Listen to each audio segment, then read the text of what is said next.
The rumble began at 3:17 a.m., a low-frequency tremor that vibrated through the asphalt of Sycamore Lane.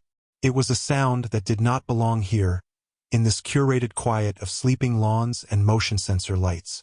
First one, then 5, then 12 V-twin engines idled in staggered formation, their chrome catching the cold, blue-white glare of a solitary street lamp. The air, thick with the scent of cut grass and impending rain, was now cut through with the sharp tang of hot metal and exhaust. This was the ironclad Legion, and their ride was supposed to be over. They were men of discipline, their movements economical even in leisure, but tonight a deviation had been called. A misturn, a map misread on a glowing phone screen, had led them into this labyrinth of identical houses. At the head of the formation, a man known only as Forge raised a leather-gloved hand, and the 12 engines fell to a gravelly, synchronized murmur. Silence, deep and profound, rushed back in to fill the void. It was in that silence they saw her. She was a small thing, a silhouette no taller than a fire hydrant, standing on the curb at the edge of a perfectly manicured lawn. She wore pink pajamas, the kind with smiling cartoon sheep on them, now soaked through at the feet from the dew. Her hair was a tangle of blonde curls, and her hands were clenched into tiny fists at her sides. She was not crying. Her stillness was more alarming than any scream. Forge swung a heavy leg over his bike, the leather of his pants groaning in protest. He moved with a deliberate slowness, the way one approaches a startled animal. He was a large man, his shoulders broad under the heavy leather vest that bore their insignia, a stylized anvil wrapped in chains. To a child, he should have been terrifying. The girl just watched him, her eyes wide and dark in the pale oval of her face. "Hey there, little bird." Forge's voice was a low rasp, stripped of the engine's roar it usually competed with. "You're up late." The other 11 men stayed on their bikes, silent sentinels, their presence a heavy, protective blanket.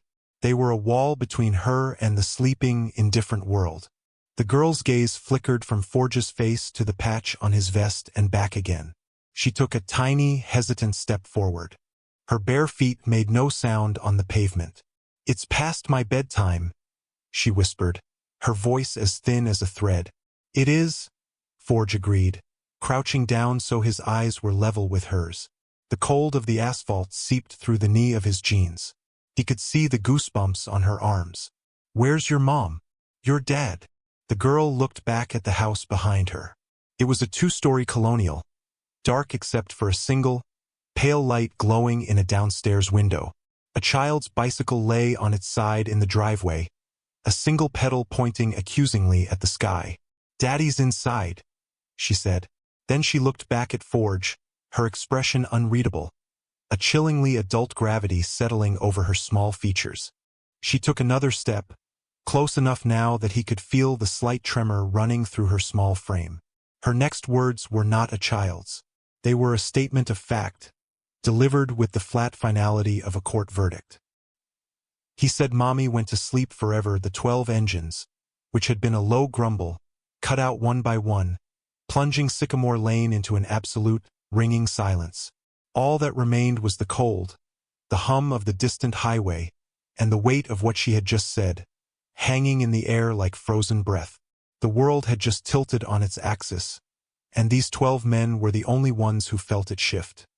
The police station on 3rd Street smelled of stale coffee and disinfectant, a sterile counterpoint to the organic dampness of the pre-dawn world.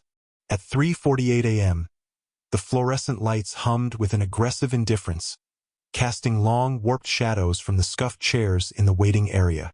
Forge stood before the high counter, Lily's small hand enclosed in his large, calloused one.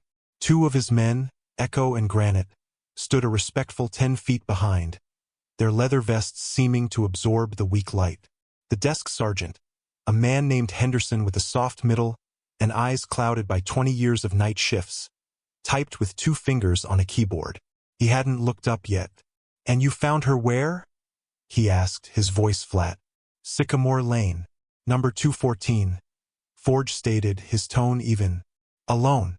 Said her father was inside and that her mother was gone." Henderson finally stopped typing. He swiveled his chair around, the worn vinyl sighing. He looked at the girl, then at the two large, leather-clad men behind Forge. His gaze was weary, tinged with a familiar cynicism. Domestic dispute, he diagnosed, not as a question, but as a filing category. Kid gets scared, wanders outside. Happens all the time.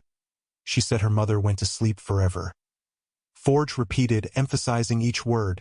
Those were her exact words. Henderson sighed again. A puff of air that conveyed a universe of bureaucratic fatigue. Kids say things. They get confused. They have nightmares. You have kids. Forge didn't answer the question. You need to send a car. You need to do a wellness check at that moment. The station doors slid open and a man hurried in.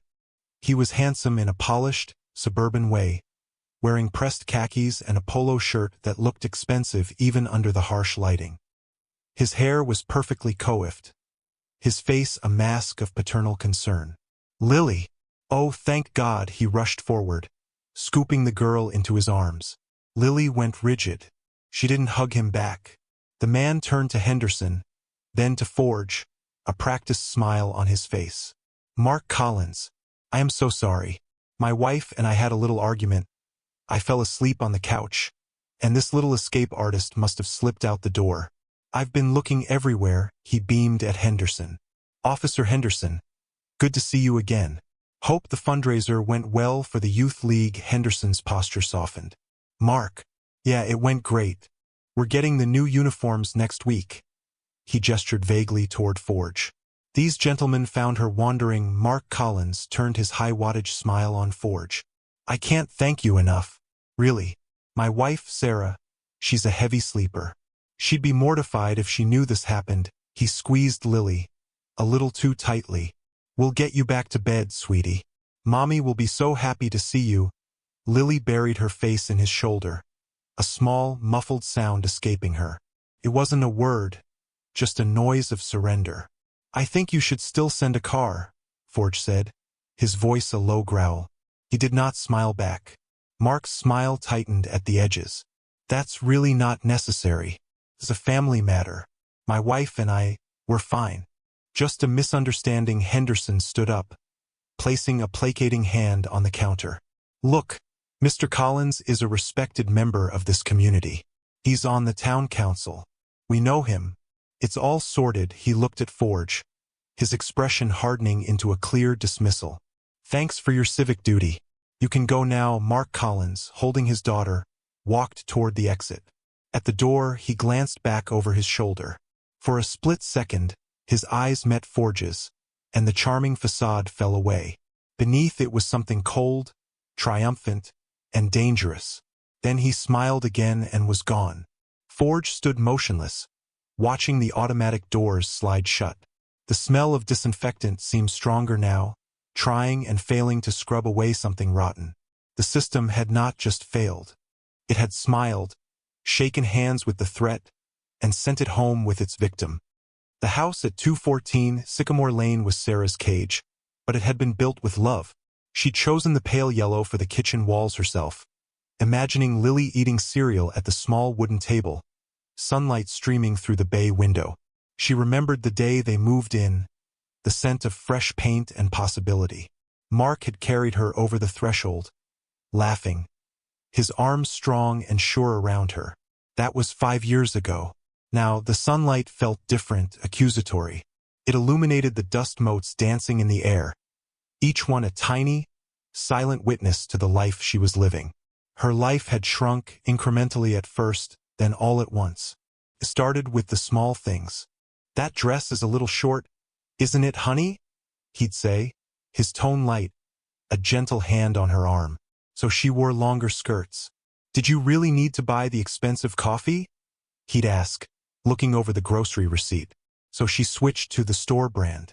Her job as a graphic designer, once a source of pride, became a point of contention. The late nights were suspicious. The male colleagues were threats. He'd call her office phone, his voice tight, just checking in. Eventually, it was easier to quit and take on freelance work from home, work he could monitor. The cage was becoming smaller. The walls were her own, but the lock was his. Her world was Lily. It was the fierce, protective love for her daughter that made the shrinking bearable. Their rituals were a silent rebellion.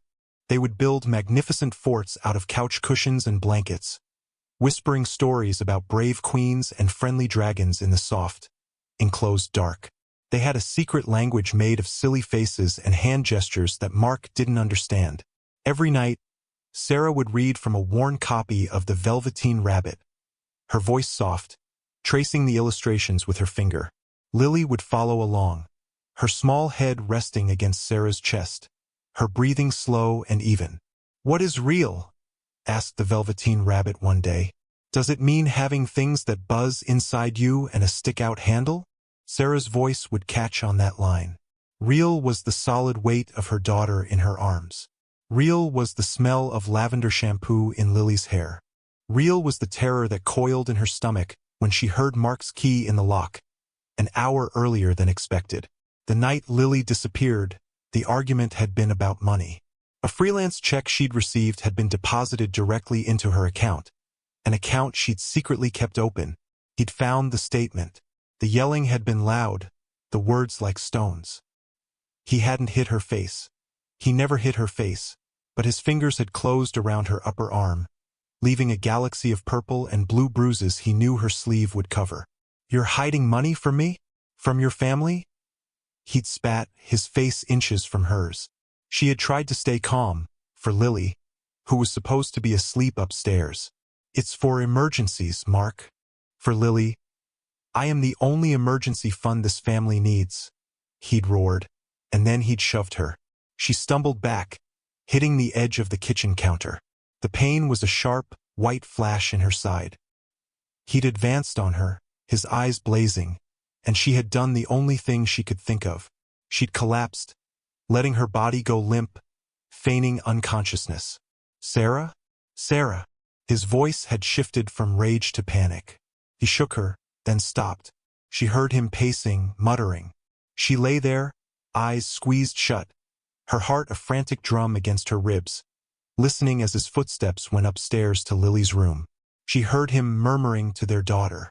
And then she heard his footsteps come back down, pause, and the front door open and close. She had lain on the cold tile floor for what felt like an eternity, every muscle screaming, praying for a sound that wasn't his key in the lock. The realness of it all was no longer a question. It was the cold floor beneath her, the ache in her side, and the terrifying, absolute silence of a house that should have held a child's sleeping breath. The days that followed curdled with a slow, creeping dread. For the Ironclad Legion, the brief, dismissive encounter at the police station had lit a long, slow-burning fuse. They were men who understood chain of command and rules of engagement, but they also recognized a failed system when they saw one. Their code was not about breaking the law. It was about upholding a deeper justice the law sometimes missed. So they watched. The surveillance was quiet, disciplined, and constant. They set up in 2-hour shifts, a lone, nondescript van parked blocks away, equipped with a long-lens camera. A member they called Silencer, a former signals intelligence specialist, parked his pickup truck at the far end of the street, a newspaper on his dashboard, his eyes never leaving the house at 214 Sycamore. They documented everything. 8:14. Mark Collins leaves the house, smiling and waving to a neighbor. 11:22. A grocery delivery is left on the porch. It sits there for 3 hours before the door cracks open and a hand quickly snatches it inside. The door closes immediately. 16:40. Lily is visible for 32 seconds in her upstairs bedroom window before a shade is abruptly pulled down. No sighting of Sarah. Days bled into a week. The logbook filled with sterile, chilling observations. Car in, car out, blinds down. No lights on in the evening except the blue flicker of a television. Forge took the log to Detective Miller. Miller was a different breed from Henderson. He was younger, sharper, but buried under a mountain of caseloads. He listened, his face impassive, his fingers steepled under his chin. He scanned the logbook. "It's thin," he said, sliding it back across the desk. "A guy leaves for work. His wife is a homebody. The kid's shade is pulled. None of this gives me what I need for a warrant, Forge. My hands are tied. The girl said her mother was dead. Forge's voice was dangerously low. A child's words under duress, after a parental argument. Colin's lawyer would have it thrown out before the ink was dry on the report, Miller countered, his tone laced with the frustration of a man who knew the rules of a game he didn't always want to play. I need more.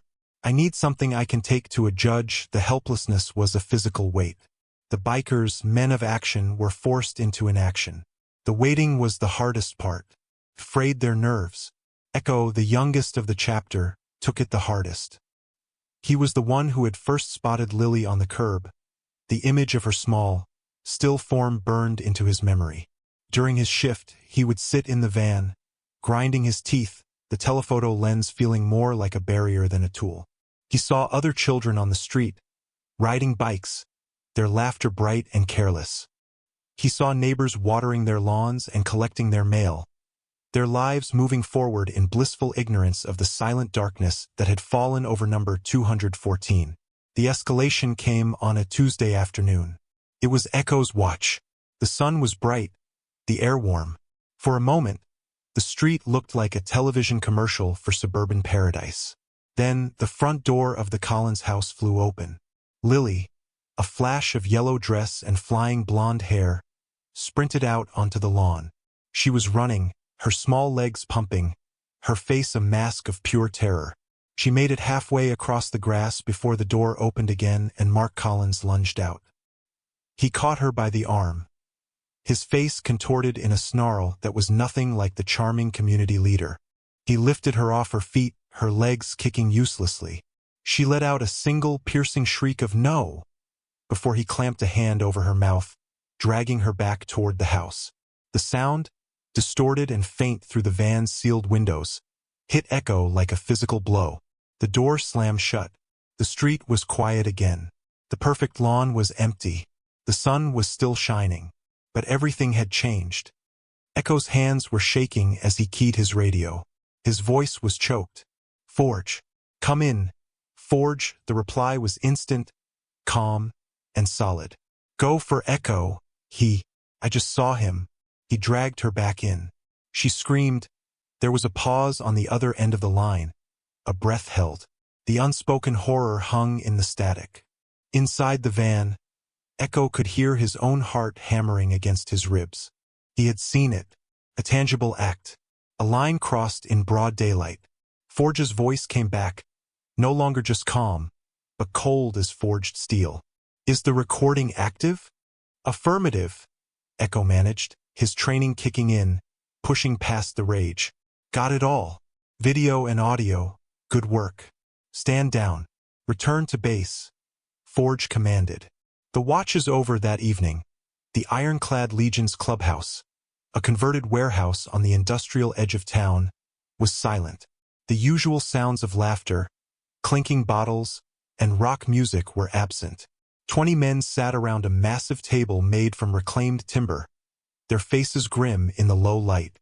The video Echo had taken played on a large screen mounted to the wall.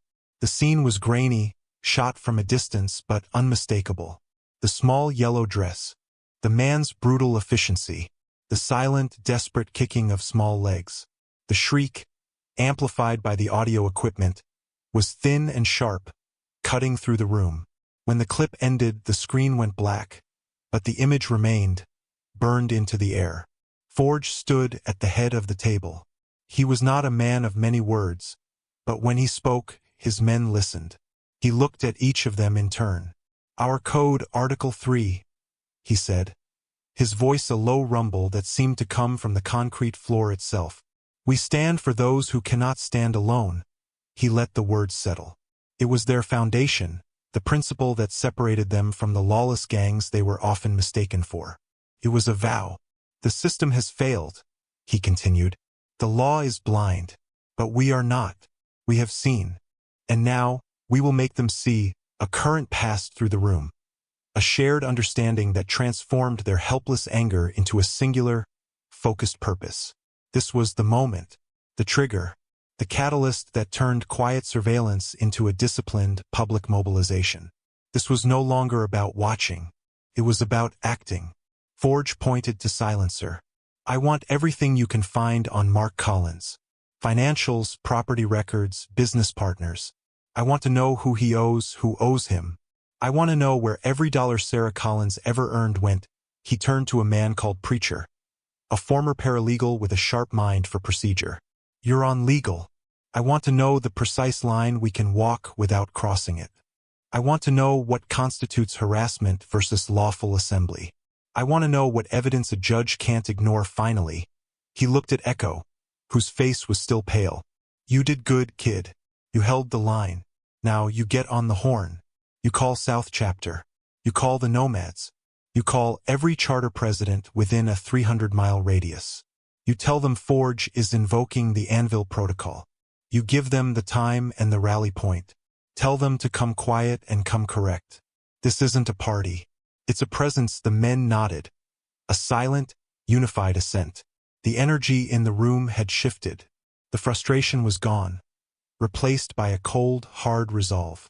They were no longer just bikers. They were an instrument, and they were about to be brought to bear. The mobilization began with the setting sun. It was a symphony of logistics, executed with the quiet precision of a military operation. 1800 hours. Preacher, hunched over a laptop in the clubhouse office, cross-referenced municipal codes with state statutes. He highlighted sections on public assembly, right-of-way, and noise ordinances, creating a digital map of Sycamore Lane and the surrounding streets, marking every legal parking spot. His brief was simple. Occupy the space without breaking a single law. 1930 hours. Echo's calls went out. His voice was steady now, relaying the message with practiced brevity. Anvil Protocol is active. Rally Point Delta. 9 o'clock Saturday. Dress uniform. Silent approach. Acknowledge from garages and workshops across 3 states. The acknowledgements came back. A chorus of copy that, on our way, and standing by, there were no questions. The protocol was reserved for the most solemn of duties. It meant a child was in danger. That was all they needed to know. 2100 hours. Silencer, working from a secure terminal, began to peel back the layers of Mark Collins' life. He moved through firewalls and encrypted databases with a fluid grace. He found the drained bank accounts Sarah had tried to keep secret. He found 2 previous domestic disturbance calls from their old address in another state, both dismissed. He found emails from Sarah to her sister, full of veiled pleas for help, and Mark's chillingly polite, controlling replies that always seemed to intercept them. He packaged the data into an encrypted file, a digital bomb of truth. All through the night, engines fired to life. In a quiet suburban garage, a mechanic wiped his hands and swung a leg over a gleaming Harley-Davidson Road Glide. In a rural barn, a farmer who rode with the Nomads kissed his sleeping wife goodbye and rolled his Indian chieftain out into the moonlight. A doctor, a lawyer, a teacher, a welder, men from every walk of life, bound by the patch on their backs, started their journeys. They traveled in small groups of 2 or 3, avoiding major highways, their headlights cutting lonely paths through dark country roads. The scale grew exponentially. The initial 20 men of Forge's chapter became 50 as the South chapter joined them at a truck stop outside the city. They became 100 as the Nomads merged with their column on a deserted stretch of state highway. By sunrise, a force of nearly 200 motorcycles was converging on Rally Point Delta, an abandoned industrial park 5 miles from Sycamore Lane. They assembled not with the roar and chaos of a rally, but with the quiet discipline of a gathering army. Bikes were parked in neat rows. Men drank coffee from thermoses, their voices low and murmured. They checked their gear. Not weapons, but communication devices, fully charged phones, and small, body-mounted cameras. A member who ran a local print shop arrived in a van, unloading boxes of flyers. They were simple, black and white, featuring a picture of a smiling Sarah and Lily from Sarah's old graphic design portfolio website, which Silencer had unearthed. Below the picture, it simply said, "Have you seen Sarah Collins? She lives at 214 Sycamore Lane. Her neighbors miss her 8:45 hours."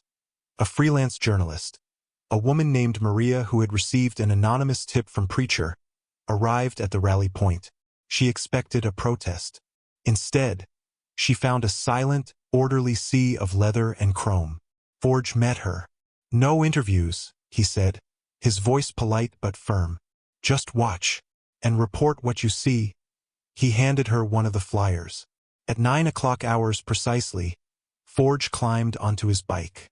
He didn't shout an order. He simply started his engine.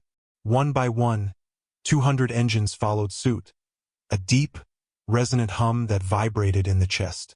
Then, in perfect 2x2 formation, they rolled out, a river of steel and purpose, heading for the heart of suburban silence. Saturday morning on Sycamore Lane was a portrait of American tranquility. The air smelled of chlorine from a neighbor's pool and the rich scent of grilling meat.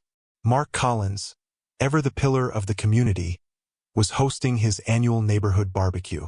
He stood at a large stainless steel grill, flipping burgers, a crisp white apron tied over his polo shirt. Neighbors mingled on his pristine lawn, laughing, drinking iced tea from plastic cups. It was a scene of absolute, unbreachable normalcy. The first sign of its disruption was not a sound, but a feeling. A faint, low-frequency vibration in the soles of their shoes, in the stems of their glasses. A few people paused, looking around, a vague sense of unease flickering across their faces. Then the sound came. It was a low rumble at first, distant and ignorable, like thunder from a storm miles away. But it didn't fade. It grew steadily, relentlessly. The conversations on the lawn began to falter. Heads turned toward the end of the street. The rumble became a roar, a physical presence that shook the leaves on the oak trees. And then they appeared. The first two motorcycles turned onto Sycamore Lane, moving at a slow, deliberate pace. Then 2 more. Then 10. Then 50. A seemingly endless column of them, filling the street from curb to curb. They were a vision of disciplined intimidation. The bikes gleamed, a menacing collage of black paint and polished chrome. The riders were a monolith of black leather, their faces unreadable behind sunglasses, their posture rigid. They moved in perfect silence, save for the deafening, synchronized thunder of their engines. Mark Collins froze, a spatula hovering over the grill.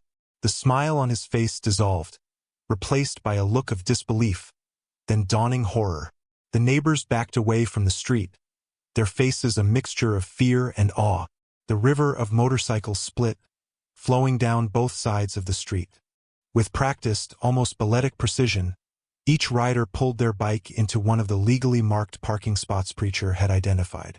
One after another, engines were cut, the sudden silence as shocking as the noise had been. 200 men dismounted in near-perfect unison. They did not speak. They did not make a single threatening gesture. They simply stood by their bikes, arms crossed, their collective gaze fixed on one house, 214 Sycamore Lane. They formed a silent, immovable wall of witness, lining the street for 3 blocks. Some of them began to walk, slowly, deliberately, up and down the public sidewalk, handing out the flyers to the stunned neighbors. "Have you seen Sarah Collins?" The barbecue was forgotten. The burgers on the grill began to smoke, then burn. Mark's colleagues and friends looked from the silent legion of bikers to Mark, their expressions shifting from confusion to suspicion. The artifice of his perfect life was cracking under the weight of 200 silent stares. At that moment, 2 more vehicles turned onto the street. A news van with Maria the journalist in the passenger seat, its camera already rolling. And behind it, a familiar black and white cruiser. Detective Miller stepped out, his face grim. The public confrontation had begun. The bikers had not laid a hand on anyone or uttered a single threat, but they had shattered the peace, and in doing so, they had dragged a dark secret out into the blinding light of day. Detective Miller walked past the silent, watching bikers, his expression a mask of professional neutrality. The sheer, disciplined scale of their presence had already changed the equation. This was no longer a domestic issue to be handled with a quiet word. This was a public spectacle. Forge met him at the edge of the lawn. He didn't speak, just held out a small, black object. a military-grade encrypted USB drive. Audio from Tuesday afternoon, Forge said, his voice low, and a full financial and background workup. Everything is time-stamped and verified. Miller took the drive, his eyes meeting Forge's for a moment. He saw no vigilantism there, only a grim adherence to a process he himself was bound by. He gave a single, almost imperceptible nod, then turned and walked up the pristine flagstone path to the front door of 214 Sycamore Lane. Mark Collins, his face pale and sweating despite the mild temperature, intercepted him on the porch. "Detective, what is all this? These thugs are harassing my family. I want them arrested." His voice was an octave too high, the charming baritone replaced by a reedy panic. "Mr. Collins, I have a warrant to search this property and to conduct a wellness check on your wife, Sarah Collins," Miller stated, his voice devoid of emotion. He held up the paper. Mark's eyes darted from the warrant to the crowd of bikers, to the news camera now broadcasting live, to the faces of his neighbors, who were no longer smiling. The walls of his carefully constructed world were caving in. "This is ridiculous," he stammered. "My wife is resting. She's not feeling well." "Then she won't mind if we check on her," Miller said, pushing past him. Two uniformed officers followed him inside. The interior of the house was a stark contrast to the manicured lawn. It was dark, the curtains drawn. A stale, close air hung in the rooms. As Miller's eyes adjusted, he saw the signs of a struggle. A knocked-over lamp hastily set upright, a deep scuff mark on the hardwood floor. He heard a faint sound from upstairs. A whimper. Miller and the officers took the stairs two at a time. The door to the master bedroom was locked. "Mr. Collins, open this door," Miller commanded. Mark, who had followed them, fumbled with his keys. "She just wants to be left alone." Miller didn't wait. He motioned to one of the officers, who lowered his shoulder and slammed into the door. The wood splintered around the lock, and the door flew open. The room was dark, the windows covered with blackout curtains. On the bed, a woman was curled into a fetal position. It was Sarah. Her face was bruised, a deep purple mark blooming on her cheekbone. Her arm, visible below the sleeve of her t-shirt, was a tapestry of older, fading yellow and green bruises, along with the fresh, dark ones Forge had predicted. She flinched at the sudden light, her eyes wide with terror. Then she saw Miller's uniform, and something in her broke. A sob, dry and ragged, tore from her throat. Downstairs, the other officer found Lily, locked in her own room. She was sitting on her bed, clutching the velveteen rabbit, her face tear-streaked but resolute. She looked at the officer and said, "Is Mommy okay now?" The truth was out. The masks had not just dropped. They had been shattered. Outside, as Miller led a handcuffed Mark Collins from the house, the revelation rippled through the crowd. The silent witnesses, the neighbors, began to talk. One woman told the journalist, Maria, how she'd heard shouting late at night but had dismissed it. Another remembered seeing Sarah with sunglasses on, even on a cloudy day. A man recalled seeing Mark grab Lily's arm harshly in the driveway weeks ago, and had told himself it was none of his business. The small, ignored details now clicked into place, forming a damning mosaic of abuse, enabled by their collective silence. The bikers stood, impassive, their job as witnesses complete. They had held a mirror up to Sycamore Lane, and it had been forced to see its own reflection. The delivery of justice was not a single, swift act, but a slow, grinding process. Yet it was public and undeniable. Mark Collins' arrest, broadcast live on the evening news, was only the beginning. His powerful connections, the golf buddies in City Hall and the favors owed, evaporated under the harsh glare of public scrutiny. The evidence was simply too overwhelming, the narrative too stark. The encrypted drive Forge had given Miller was the key. Silencer's meticulous financial tracking showed a clear pattern of monetary control and theft. The audio of Lily's terrified shriek as Mark dragged her into the house was played for the judge in a closed pre-trial hearing. It was visceral and irrefutable. Sarah's testimony, delivered in a clear, steady voice, was the final, devastating blow. She spoke of the years of escalating control, the isolation, the fear. She presented photographs of her bruises, time-stamped on her phone, a secret record of her suffering. Throughout every court appearance, the Ironclad Legion maintained their presence. They were never disruptive. They filed in quietly, filling the back benches of the courtroom, a silent phalanx of leather and denim. They were a constant, physical reminder that Sarah and Lily were not alone. Their presence unnerved the defense attorney and emboldened the prosecutor. When Mark Collins was led into the courtroom, he had to walk past a silent gauntlet of men whose eyes promised nothing but accountability. On the day Sarah emerged from the courthouse after giving her testimony, a scrum of reporters swarmed her, microphones and cameras thrust in her face. Before a single question could be shouted, the bikers moved. They formed a silent, protective corridor, a moving wall of black leather that shielded her and Lily from the prying lenses. As they guided her toward a waiting car, Forge, walking beside her, shrugged off his own heavy vest, the one with the anvil insignia, and gently draped it over her shoulders. It was a gesture of immense symbolic weight. The vest was a sacred object, a symbol of belonging and strength. In that moment, he was transferring that strength to her. She looked up at him, her eyes filled with a gratitude that words could not express. He simply nodded, his gaze fixed forward, his duty clear. The resolution came 6 months after the arrest. Mark Collins was convicted on multiple counts, including felony domestic abuse, child endangerment, and unlawful imprisonment. The judge, citing the calculated, long-term nature of the abuse and the profound psychological trauma inflicted, delivered a sentence of 15 years, with no possibility of parole for 10. The system, once so quick to dismiss and protect him, had finally, irrevocably held him to account. Dignity was restored not in the verdict itself, but in the process. Sarah found her voice, not just in the courtroom, but in her life. She reopened her graphic design business. She reconnected with the sister Mark had cut her off from. Lily began to see a child therapist, a gentle woman who helped her process the trauma not with questions, but with art and play. The bikers had provided the initial spark, but the fire of Sarah's own resilience was what truly burned away the darkness. One afternoon, Sarah and Lily stood on the balcony of their new apartment, a bright, airy space in a different part of the city. Below, in the parking lot, 2 motorcycles were parked. Forge and Echo stood beside them, simply watching. They didn't come up.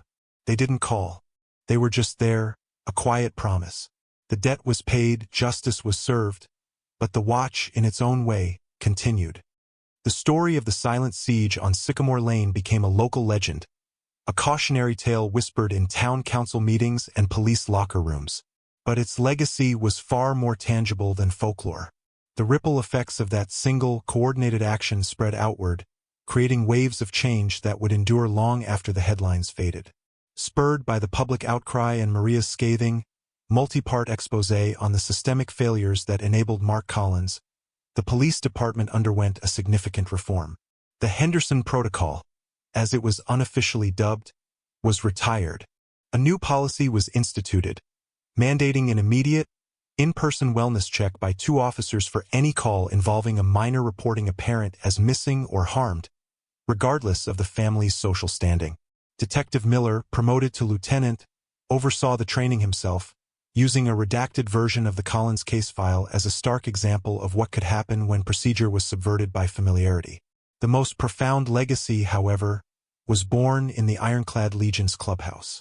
The flood of attention had brought with it letters and emails from across the country, not from people praising their intimidation tactics, but from women trapped in situations like Sarah's, asking for help. The bikers realized their one-time action had uncovered a deep, desperate need. They had the resources, the network, and the discipline to do more. 6 months after the verdict, they officially launched the Ironclad Foundation. Lily's Guard, it wasn't a vigilante service. It was a registered nonprofit, run by preacher and a board of directors that included Sarah Collins herself. Its mission was precise and lawful. They partnered with domestic abuse shelters to provide what they called extraction and transition services. When a woman and her children needed to escape an abusive home, The Foundation provided immediate, secure transport, often in a nondescript minivan driven by a biker, with another following on his motorcycle as a silent escort. They provided funding for first month's rent and security deposits, using money raised through charity rides that now drew thousands of participants. They had a network of mechanics who would service cars for free and tech experts who would sweep for spyware. They established a pro bono legal panel, connecting victims with lawyers who would fight for them as fiercely as the bikers had stood for Sarah. The symbolic reform was visible on the streets. The sight of a lone biker parked outside a school or a courthouse no longer just meant a man and his machine. It could now be interpreted as a sign of quiet protection, a guardian from Lily's guard ensuring a mother could pick up her child without fear, or a woman could attend a custody hearing without intimidation. The final scene of the story unfolded not on a street of silent houses, but in a sun-drenched public park a year later. Lily, now 7, was laughing, her hair flying as she pumped her legs on a swing, soaring higher and higher. Sarah sat on a nearby bench, watching her, a sketchbook open on her lap. She was sketching a new logo for the Foundation. A stylized anvil, strong and solid, but with a single, delicate lily growing from its base. In the distance, parked on the street bordering the park, was a single black motorcycle. Forge sat on it, not in his full leather vest, but in a simple t-shirt. He wasn't watching them in a way that was possessive or intrusive. He was simply a landmark, a fixed point of safety in their new world. He saw Lily's unrestrained joy, heard the echo of her laughter across the grass, and saw the peaceful focus on Sarah's face. He put his helmet on, the engine rumbling to life with a familiar, comforting growl. His duty was fulfilled. He turned the throttle and rode off into the afternoon sun, leaving behind not a threat or a memory of fear, but the enduring silence of a promise kept. The protection had become a part of the landscape, and courage had found a home in the ordinary light of day.